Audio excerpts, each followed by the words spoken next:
तो पॉलिटी और इन्वायरमेंट की अपार सफलता के बाद ये रहा आपके सामने साइंस और टेक्नोलॉजी का revision series through UPSC PYQ. I hope कि पॉलिटी और इन्वायरमेंट का revision series through UPSC PYQ already हम आपने देख लिया है।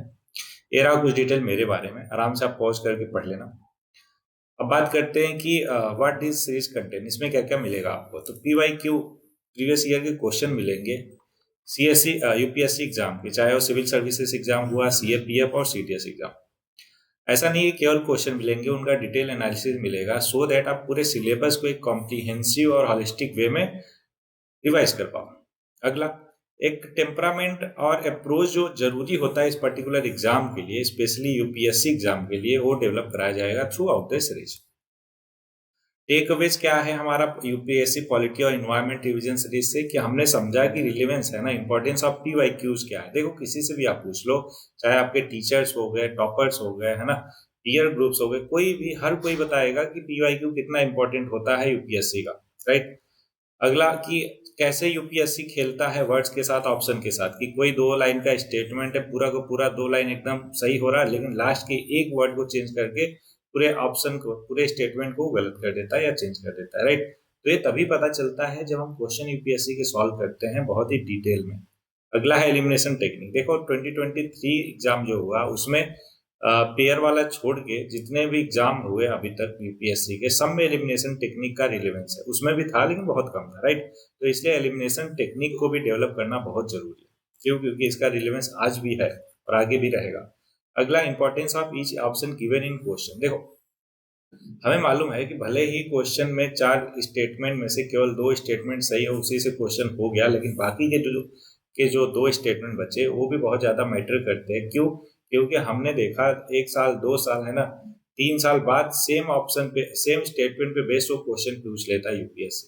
इसलिए ईच स्टेटमेंट को, ईच ऑप्शन, 4 में से एक ऑप्शन भले ही सही हो गया, लेकिन बाकी 3 ऑप्शन को भी हम डिटेल में एनालाइज करते हैं सच दैट कि हमें क्लियर रहे कि आगे अगर ऐसा क्वेश्चन आ गया इन पे बेस्ड तो उसको हम सॉल्व कर पाए। यही होता है डीप एनालाइज करना यूपीएससी के क्वेश्चंस का। ओके, तो ये इंपॉर्टेंस और रिलेवेंस क्या है ये भी हमने देखा, साथ में अप्रोच डेवलप किया यूपीएससी के क्वेश्चन को सॉल्व करने का। उसके साथ साथ कितने सारे, है ना, हमारे टेक अवेज हैं यूपीएससी पॉलिटी और इन्वायरमेंट रिवीजन सीरीज के रिगार्डिंग, राइट। कि टाइप ऑफ क्वेश्चन में हमने इसको बाइफरकेट किया कि कितने टाइप के क्वेश्चन बनते हैं, फैक्चुअल वाले, जेनेरिक वाले, है ना, जेनेरिक वाले और डेटा वाले, कितने सारे टाइप में हमने डिवाइड किया और फिर समझा कि जेनेरिक वाले मोस्टली सही होते हैं, डेटा वाले फैक्चुअली गलत होते हैं, है ना, मोस्ट ऑफ द केसेस में। इस तरीके से है कि नहीं। ये आप वो वीडियोस देखोगे तो ये सब आपको डिटेल में पता चलेगा कि आखिर में क्या बोल रहा है कि नहीं। चलो अब बात करते हैं क्यूए सीरीज। तो आपको मालूम है कि प्रैक्टिस मेक्स वन परफेक्ट। आप सिलेबस कंप्लीट कर चुके हो, है ना, रिवीजन हो चुका है, क्या करना है, प्रैक्टिस करना है। प्रैक्टिस कैसे करोगे? पीवाईक्यू से। और कैसे करोगे? कंसिस्टेंट वे में। Consistency is the key. देखो अगर आप यूपीएससी के एग्जाम के इस चक्र में आ गए हो ना, तो एक बात आपको एकदम क्लियर हो गई होगी कि भले ही आप कितने भी टैलेंटेड इंसान हो, अगर आप कंसिस्टेंट नहीं हो तो यहाँ पे बेकार हो आप। मतलब कंसिस्टेंसी जो है बहुत जरूरी है इस पर्टिकुलर एग्जाम के लिए। ऐसा नहीं है कि एक ही दिन में आप जो है पूरा कंप्लीट कर लो, नहीं, ये बहुत ही लंबी मैराथन है जिसमें थोड़ा थोड़ा करके आपको रोज चलना है और कंसिस्टेंट रहना है। अब कंसिस्टेंट रहने के लिए जरूरी है कि आप बेहतर वे का प्रैक्टिस करो। प्रैक्टिस करने के लिए क्या बेटर हो सकता है यूपीएससी के पीवाईक्यू को। क्यों? क्योंकि यूपीएससी के पीवाईक्यू को ही बहुत सारे टॉपर, है ना, टॉपर टीचर सबके सब इसको गीता, कुरान, चार धाम, क्या क्या बोलते हैं, किसको? यूपीएससी के पीवाईक्यू को। और हमने जब एनालाइज किया पीवाईक्यू को तो पता चला ना केवल पॉलिटी इन्वायरमेंट के लिए, साइंस के लिए भी आप टोटली रिलाई कर सकते हो इस पर्टिकुलर सीरीज पे। क्यों? क्योंकि ये हॉलिस्टिक और कॉम्प्रिहेंसिव मैनर में होगा सच दैट आपका सिलेबस भी रिवाइज हो। अब कुछ और रीजन देख लेते हैं कि आप में एक रेशनल और कॉमन सेंस वाला अप्रोच डेवलप होगा। देखो बहुत बार ऐसा होता है कि नॉलेज के बेसिस पे कुछ क्वेश्चन को सॉल्व करना बहुत मुश्किल होता है। क्यों? क्योंकि उसका सोर्स पता ऐसी जगह होता है जिसको आप सोच भी नहीं सकते हो या फिर कहीं पे कभी सुना भी नहीं हो। लेकिन अगर उसको कॉमन सेंस और रेशनल माइंडसेट से देखो तो उसको आप सॉल्व करने के एबल होते हो, राइट। तो इसलिए वो भी डेवलप कराया जाएगा इस सीरीज के थ्रू आउट। अगला है कि यूपीएससी के एमसीक्यू को सॉल्व करने का देखो एक अपना ही टेम्परामेंट होता है, उस पर भी हम काम करते हैं थ्रू आउट दी लेक्चर और उसको भी डेवलप कराते हैं, और उसके साथ आपका सिलेबस कंप्लीट ही हो रहा। और बहुत बार ऐसा होता है कि हम सेम चीज पढ़ते पढ़ते बोर हो जाते हैं। कैसे? आपने पॉलिटी रिवाइज किया है ना, कि सारे के सारे आर्टिकल 1 से लेकर 50 तक, है ना, पढ़ पढ़ के रट रट के, लेकिन जब आप उसको क्वेश्चन के फॉर्मेट में कर लेते हो, प्रैक्टिस कर लेते हो, तो वो बेहतर वे में आपके दिमाग में छपता है, या फिर आप सब कहो कि रिवीजन आपका बहुत ही बेहतर वे में होता है। इसलिए, और यूपीएससी के पीवाईक्यू को सॉल्व करके प्रैक्टिस करने से बेहतर और क्या ही हो सकता है, राइट? अगला है कि हम आपको यहाँ डिटेल एनालाइज मिलेगा। ऐसा नहीं कि क्वेश्चन देखा उसका आंसर टिक करके आगे बढ़ गए, नहीं, उसको प्रॉपर एनालाइज करेंगे हम, सच दैट बैकग्राउंड नॉलेज भी हमारा एकदम क्लियर हो हर एक स्टेटमेंट का, हर एक ऑप्शन का। अब बात करते हैं कि ये सीरीज किसके लिए है। तो अगर आप यूपीएससी के एग्जाम को प्रिपेयर कर रहे हैं, like CSC, CAPF, NDA, CDS, तो बिल्कुल ये सीरीज आपके लिए है।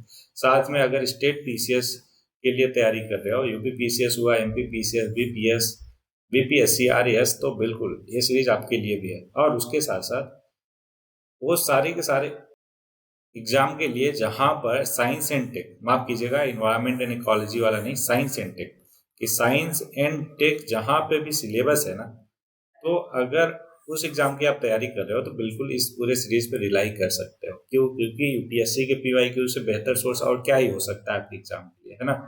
अब मैं क्या एक्सपेक्ट करता हूँ आपसे? हाँ, मैं एक्सपेक्ट करता हूँ आपसे ये सारी चीज, क्या क्या, कि आपको रियल और ऑथेंटिक रहना है, अपने डाउट्स पूछने हैं जो भी रहते हैं, कंसिस्टेंट रहना है, अटेंटिव रहना है लेक्चर के दौरान। ऐसा कि नहीं बस वो वीडियो ओपन कर दिया और कहीं और पे ही ऑक्यूपाइड हुआ। अगर ऐसा करना हो तो वीडियो देखने का कोई मतलब नहीं होगा, है ना। तो उसको बंद करो, जहाँ पे ऑक्यूपाइड हो वहीं पे अच्छे से रह लो, है ना। कि जो भी काम करो उसमें पूरी की पूरी तरीके से अटेंटिव रहो। अगला, अपनी प्रॉब्लम डिस्कस करो, अगर आपके पास कोई प्रॉब्लम है तो, रिगार्डिंग स्ट्रेटजी या फिर प्रिपरेशन, कोई भी चीज हुआ। और साथ में आपको क्रेडिट सिस्टम पे ध्यान देना है। क्रेडिट सिस्टम क्या है आप समझ लो, है ना। क्रेडिट सिस्टम ये है कि आप कल को ब्यूरोक्रेट बनने जा रहे हो इस कंट्री के, तो कुछ ना कुछ कैरेक्टरिस्टिक आपके अंदर होनी चाहिए। बिना वो कैरेक्टरिस्टिक के आप समझो कि वहां पहुंच भले ही जाओ, लेकिन बहुत ज्यादा देर तक सस्टेन नहीं कर पाओगे। इसलिए सस्टेनेबल ग्रोथ के लिए जरूरी है कि आपके अंदर क्रेडिट सिस्टम डेवलप हो। अब क्रेडिट सिस्टम क्या है समझो, कि आपको कंसिस्टेंट रहना है, रेशनल होना है, ऑथेंटिक रहना है, डिसिप्लिन वे में रहना है, और अटेंटिव रहना है, और उसके साथ साथ ट्रांसपेरेंसी भी दिखाना है। कैसे दिखाओगे? ये सारी की सारी चीजें कैसे डेवलप होगी? छोटे छोटे टास्क में बोलूंगा थ्रू आउट द सीरीज, वो करके, ठीक है। फॉर एग्जाम्पल, मैंने कहा कि ये आप इस पर्टिकुलर लेक्चर में आपका स्कोर कितना है, वो आप शेयर करो, तो तुरंत आपने शेयर किया। मैंने कहा इस पर्टिकुलर चीज को गूगल करके, है ना, मेरे को बताओ क्या होता है, तो वो तुरंत आपने किया। इस तरीके से छोटे छोटे, है ना, स्टेप्स में आपको बोलूंगा, और वो आप करके क्रेडिट सिस्टम अपने आप में डेवलप करोगे। ठीक, चलो आगे बढ़ते हैं। तो फिलहाल के लिए इतना ही था इस इंट्रोडक्शन सीरीज में। आई होप कि सारी चीजें आपको क्लियर हो गए। तो चलो स्टार्ट करते हैं पहले लेक्चर के साथ। So let's begin.